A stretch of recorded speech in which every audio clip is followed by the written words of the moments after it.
जी India news present स्वास्थ्य परिचर्चा इस शो के प्रायोजक है होटल पार्क डिलाइट, जहां आराम, स्वाद और लग्जरी मिलते हैं एक साथ। चाहे छुट्टी मनानी हो या मीटिंग रखनी हो, होटल पार्क डिलाइट हर मौके को खास बनाता है। होटल पार्क डिलाइट, जहां हर ठहराव एक यादगार अनुभव बन जाता है। डांस सिर्फ कला नहीं, ये है फिटनेस, फन और स्टाइल का फुल कॉम्बो। आइए, वर्सेटाइल डांस स्टूडियो, जहां जुम्बा से एनर्जी, सेमी क्लासिकल से ग्रेस, हिप हॉप से स्वैग और बॉलीवुड का धमाल मिलेगा। फ्री स्टाइल में बनाइए अपनी खुद की स्टाइल। बिगिनर से प्रोफेशनल तक सभी के लिए classes. Location mission hospital road, Narauli. तो इंतजार किस बात का, आज ही जुड़े versatile dance studio, where every step is happiness. नमस्कार, आपका स्वागत है जी इंडिया न्यूज के खास कार्यक्रम स्वास्थ्य परिचर्चा में, जहां हम आपको स्वास्थ्य से जुड़ी जरूरी जानकारी और विशेषज्ञों की राय देते हैं। आज हम बात करेंगे त्वचा से जुड़ी समस्याओं और उनके समाधान के बारे में। हमारे साथ जुड़ रहे हैं जाने माने त्वचा रोग विशेषज्ञ डॉक्टर जी.एन. बरनवाल, जो वर्षों से डर्मेटोलॉजी के क्षेत्र में अपनी विशेषज्ञता और अनुभव से हजारों लोगों को स्वस्थ त्वचा देने का कार्य कर रहे हैं। आपका बहुत बहुत स्वागत है हमारी स्टूडियो में। मैं doctor G N. Barnwal, dermatologist, Azamgarh में भामिनी स्किन क्लिनिक के रूप में पेशेंट देखता हूं। और मैंने अपना ग्रेजुएशन झांसी मेडिकल कॉलेज से और पोस्ट ग्रेजुएशन डर्मेटोलॉजिस्ट की डिग्री मैंने अपने एसएन मेडिकल कॉलेज आगरा से लिया है। सबसे पहले आप सभी मीडिया बंधुओं को ढेर सारी बधाई और आप लोगों को धन्यवाद कि आप लोगों ने ये मंच हमें दिया, कुछ जनता के सवालों का और कुछ मौसमी बीमारियों के बारे में जानकारी देने के लिए। हम उम्मीद करते हैं कि हमारी इस जानकारी से हमारे आजमगढ़ की जनता और जो भी हमको सुन रहे हैं, इन सब लोगों को फायदा होगा। बिल्कुल डॉक्टर साहब, हम आपका स्वागत करते हैं और हमें बड़ी प्रसन्नता हुई आपसे यहाँ स्टूडियो में आपने अपना कीमती समय दिया। खास करके डॉक्टर साहब, देखा गया कि बरसात के मौसमों में त्वचा संबंधित कई बीमारियां हैं जो उभर के सामने आती हैं और बच्चों में भी ये बीमारी होती है। तो इसके बचाव के लिए हम क्या करें? देखिए, बरसात का मौसम जो होता है, एक तरह से वातावरण में ह्यूमिडिटी बढ़ जाती है और पसीना भी ज़्यादा निकलने लगता है। धूप भी बीच बीच में बहुत तेज होती है। तो इसके लिए अगर हम अपने शरीर को सूखा रखें, थोड़ा हवादार कपड़ा पहने, कॉटन के कपड़े का प्रयोग करें, तो हम बरसात की बहुत सारी बीमारियों से बच सकते हैं। बरसात में मुख्य रूप से जो बीमारियां होती हैं, एक तो घमौरियों की बीमारियां होती हैं और दूसरा जो है आजकल बहुत ज़्यादा कॉमन है, बच्चों से लेके बुजुर्गों तक और महिलाओं से लेके नौजवान तक सब लोग एक दाद से बहुत पीड़ित रहते हैं। जी डॉक्टर। और पसीने वाली जगह पे दाद अक्सर हो जाया करती है और उनकी एक ये शिकायत रहती है, डॉक्टर साहब दवा किए थे और आराम नहीं हुआ, या आराम हुआ तो फिर हो गया। जी। तो इसके पीछे दो कारण है। एक तो अगर आपने सही से दवा नहीं किया, आप इधर उधर मेडिकल हॉल से या फिर किसी अनऑथराइज्ड डॉक्टर से आपने मेडिसिन लिया, उन्होंने कुछ ऐसी मेडिसिन मार्केट में आती हैं जिसमें स्टेरॉयड मिला होता है। ऐसी चीज़ों को लगा देने पर आपको लगता है कि तुरंत आराम तो हो गया, लेकिन जैसे ही आप छोड़ते हैं 2 दिन 4 दिन बाद फिर शुरू हो जाता है। यानी वो त्वचा के लिए घातक हो सकता है। वो त्वचा के लिए घातक होता है स्टेरॉयड। उसको ज़्यादा दिन तक लगा देने पे त्वचा पतली हो जाती है और इन्फेक्शन परसिस्ट करता है बहुत दिनों तक आपकी चमड़ी में। तो इसलिए अगर आप दाद और डर्मेटोफाइट फंगल इन्फेक्शन से छुटकारा चाहते हैं, तो सबसे पहले अपना रहन सहन भी बदलिए, मौसम के हिसाब से कपड़े पहनिए। ज़्यादातर जीन्स का या फिर होजरी का या ऐसे जो रेक्सिन के कपड़े हैं, प्लास्टिक के मिक्स कपड़े हैं या सिंथेटिक कपड़े हैं, टेरी काट के हैं, ऐसे कपड़ों को आप अच्छा हो कि आप अपने अलमारी से निकाल के बक्से में रख दें, ताकि उसका प्रयोग फिर आप जब जाड़ा आए तब आप कर सकते हैं। गर्मियों में हमेशा कॉटन के कपड़े पहनने चाहिए जो हवा भी आपको आने जाने देते हैं और दूसरी चीज़ की वो पसीने को सोखते भी हैं। तो क्या हमारी त्वचा की बीमारी में इन कपड़ों का भी बहुत ज़्यादा योगदान है? हमारे पूर्वज जब पहले कॉटन के जांघिया पहनते थे, कॉटन की धोती पहनते थे, पतला सा कपड़ा मार्किन का शर्ट कुर्ता पहनते थे, तो उस समय ये बीमारियां इतनी नहीं थी। और अगर किसी को होती भी थी तो वो उनके कपड़ों की वजह से थोड़ा शरीर सूखा रहता था, तो वो जल्दी ठीक हो जाते थे। एक चीज़ और हम जानना चाहेंगे, जैसे गांव में सारे लोग डॉक्टर तक पहुंच नहीं पाएंगे, तो क्या इस तरह की कोई घरेलू चिकित्सा है जिससे हम अपने रसोई से या अपने घर से त्वचा संबंधित जो बीमारी है उसका निदान फौरी तौर पर कर लें? नहीं, आपकी रसोई में ऐसे फंगल इन्फेक्शन के इलाज तो नहीं है, लेकिन यह है कि अगर आप अपने कपड़े पर ध्यान देते हैं कि आपके ऐसे कपड़े हों जिसमें आपको हवा लगती रहे और थोड़ा शरीर सूखा रहे। बहुत अगर पसीना हो गया तो आप उसमें एक बार दो बार नहा भी सकते हैं।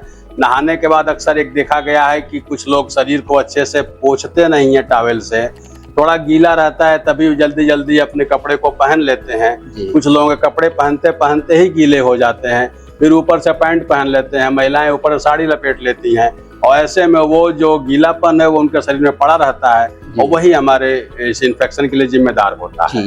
एक बात और जानना चाहेंगे डॉक्टर साहब, हमारे युवाओं में और युवतियों में एक सर पे जो होता है डैंड्रफ की शिकायत, तो क्या ये त्वचा से संबंधित ही बीमारी है और इसका उपचार किस ढंग से किया जाए? अक्सर बरसात के सीजन में देखा गया है कि ये डैंड्रफ वाली शिकायत बहुत ज्यादा बढ़ जाती है। देखिए, डैंड्रफ, पहली बात तो हमारे समाज में एक मिथ फैला हुआ है कि डैंड्रफ कोई बीमारी है और इसमें टीवी पे आने वाले प्रचार बहुत योगदान देते हैं। वो डैंड्रफ को बीमारी के रूप में समाज के सामने प्रस्तुत करते हैं ताकि उनके शैम्पू और उनके प्रोडक्ट बिकें इस पे जी। और ये एक समाज में एक मिथ फैला दिए हैं कि डैंड्रफ एक बीमारी है। डैंड्रफ बीमारी नहीं है। इस बेसिकली हमारे शरीर के कुछ अंग ऐसे होते हैं जहां पर हमारी स्किन फ्लैक्स के रूप में छूटती है जी। पूरी स्किन हमारी सेल्स के रूप में छूटती है। सेल्स हम आंखों के लिए इनविजिबल होते हैं जी। लेकिन हमारे हाथ और पैर के तलवे और सर जी, इन दो जगहों की स्किन फ्लैक्स के रूप में छूटती है। और जब फ्लैक्स के रूप में छूटती है तो हाथों पर तो आप दिन भर में 5 बार 7 बार हाथ धोते हैं तो वो दिखता नहीं है आपको, या 1 महीना आधा महीना दिखता है फिर साफ हो जाता है। सर में अगर छूटती है तो वो आपके बालों की वजह से उलझ के रह जाती है जी। तो इसकी वजह से आपको डैंड्रफ की शिकायत दिखती है। डैंड्रफ थोड़ा बहुत हर आदमी में बनता है जी। इसके लिए कुछ नहीं, आप रेगुलर थोड़ा हफ्ते 10 दिन पर एक शैम्पू लगावें और उससे 10 मिनट छोड़ के उसको धो दें तो डैंड्रफ की समस्या खत्म हो जाएगी। लेकिन डैंड्रफ फिर बनेगा, ये कोई बीमारी नहीं है। रेगुलर आपको वॉश करते रहना पड़ेगा, जैसे आप नहाते हैं रोज वैसे आप बाल को भी धुलते हैं तो इसलिए वो डैंड्रफ आपका आता रहेगा, फिर आप धोएंगे नहाएंगे साफ हो जाएगा जी। अगर डैंड्रफ बहुत ज्यादा मोटा मोटा हो गया है, अगर चकत्ते पड़ रहे हैं, उसमें खुजली हो रही है, अक्सर देखा गया डॉक्टर साहब फुंसी जैसे बड़े बड़े उसमें दाने निकल जाते हैं। अगर वो डैंड्रफ उसमें है जी। और आपको ईचिंग हो रही है जी। या गर्मी हो गई, गर्मी के दिनों में ईचिंग ज्यादा होती है तो आप जब खुजाते हैं उसको हाथ से निकालने का प्रयास करते हैं तो कहीं ना कहीं आपका नाखून लग जाता है और ब्लड भी आने लगता है, नॉर्मल चमड़ी आपकी छिल जाती है, उसकी वजह से वहां पर इन्फेक्शन के चांसेस बढ़ जाते हैं। अच्छा, ये पिंपल्स क्या होते हैं डॉक्टर साहब? अक्सर युवाओं में देखा गया है कि चेहरे पर बहुत सारे पिंपल्स निकल जाते हैं और इससे बहुत ज्यादा परेशान रहते हैं। पिंपल्स आम भाषा में एक्ने वल्गैरिस को पिंपल्स ही कहते हैं और पिंपल्स भी कोई एक बीमारी नहीं है। ये उम्र के हिसाब से नौजवानों में, लड़कों में, लड़कियों में होती है। थोड़े बहुत हर किसी में निकलता है, किसी में 2-4 निकलता है, किसी में ज्यादा निकल जाता है। जब शुरुआत होती है पिंपल्स की तो ऐसे में लड़के या लड़कियां क्या करते हैं, वो कोई भी क्रीम, मॉइस्चराइजर, एलोवेरा का क्रेज आजकल बहुत चला हुआ है और घरों में एलोवेरा लगा के कुछ भी ठीक करने का प्रयास किया जाता है। पिंपल्स निकलने का कारण ये है कि जिसकी भी स्किन ऑयली होगी, जिसकी त्वचा में तेल ज्यादा होगा, उसको पिंपल्स ज्यादा निकलेंगे। और होता क्या है कि जैसे ही पिंपल्स निकलना शुरू होता है लोग कुछ न कुछ कॉस्मेटिक्स लगाना शुरू कर देते हैं जिससे त्वचा का ऑयलीनेस और ज्यादा बढ़ जाता है और पिंपल्स की समस्या बढ़ जाती है। तो पहले तो आप अपने स्किन को थोड़ा सा जज करें कि वो ऑयली है या ड्राई है। अगर ऑयली है तो आपको कुछ भी कॉस्मेटिक या कोई एलोवेरा या कोई भी मॉइस्चराइजिंग क्रीम लगाने की जरूरत नहीं है। इसका ये जो त्वचा के बारे में आपने कहा कि एक तैली त्वचा है, एक सामान्य त्वचा है, तो क्या इस त्वचा के की वजह भी होती है ये पिंपल्स वगैरह? त्वचा की वजह ही होती है पिंपल्स, इसीलिए होते हैं कि अगर ऑयली स्किन आपकी है तो पिंपल्स आपको निकलेंगे। सामान्य त्वचा वो भी होती तुलना में ज्यादा निकलेंगे। अब अगर ऐसी त्वचा पर आप बार बार उसको थोड़ा वॉश करते रहें, अगर गर्मी बरसात बहुत ज्यादा है, पसीना बहुत ज्यादा हो रहा है, तो बीच बीच में ठंडे पानी का छींटा मारें, बर्फ की सिकाई करें।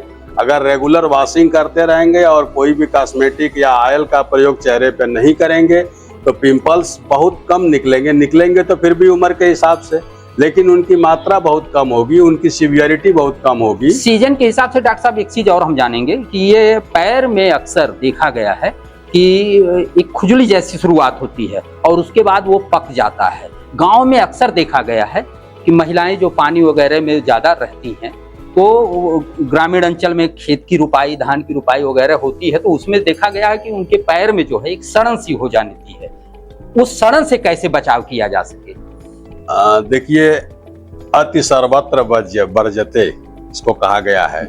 किसी भी चीज का अगर हम अधिक इस्तेमाल करेंगे तो वो चीज कहीं ना कहीं मुझे नुकसान करेगी। हम लोगों की स्किन प्रभु ने ऐसी बनाई है कि उसको बहुत ज्यादा पानी नहीं चाहिए, बहुत ज्यादा सूखा भी नहीं चाहिए। अगर ऐसा होना होता तो भगवान हमको मछली की चमड़ी दिए होते। तो हम अगर अपने जैसे अगर हमको आधा घंटा 1 घंटा पानी में रहना है, लेकिन कोई अपने प्रोफेशन की वजह से, कोई अपने किसानी की वजह से पानी में ज्यादा देर तक रहता है तो उसके पैरों में नीचे फंगल इन्फेक्शन हो जाता है जी। और अक्सर देखे होंगे कि दोनों अंगुलियों, पैर की अंगुलियों के बीच में सफेद सफेद चीजें हो जाती हैं, दाने दाने जैसे हो। हाँ, उसके बाद वो चमड़ी वहाँ की कटने लगती है।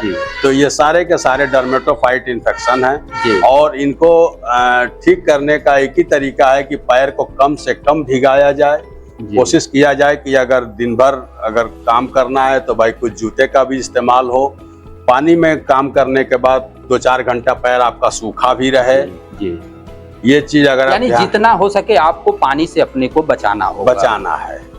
आज की बातचीत में हमने जाना कि त्वचा से जुड़ी समस्याओं का सही इलाज और सही देखभाल कितना जरूरी है। डॉक्टर GN बरनवाल जी ने हमें बहुत ही सरल और उपयोगी तरीके बताए जिनसे हम अपनी त्वचा को स्वस्थ और चमकदार बनाए रख सकते हैं। हम फिर मिलेंगे एक नए विषय और एक नए विशेषज्ञ के साथ। तब तक के लिए स्वस्थ रहें, सुरक्षित रहें और मुस्कुराते रहें।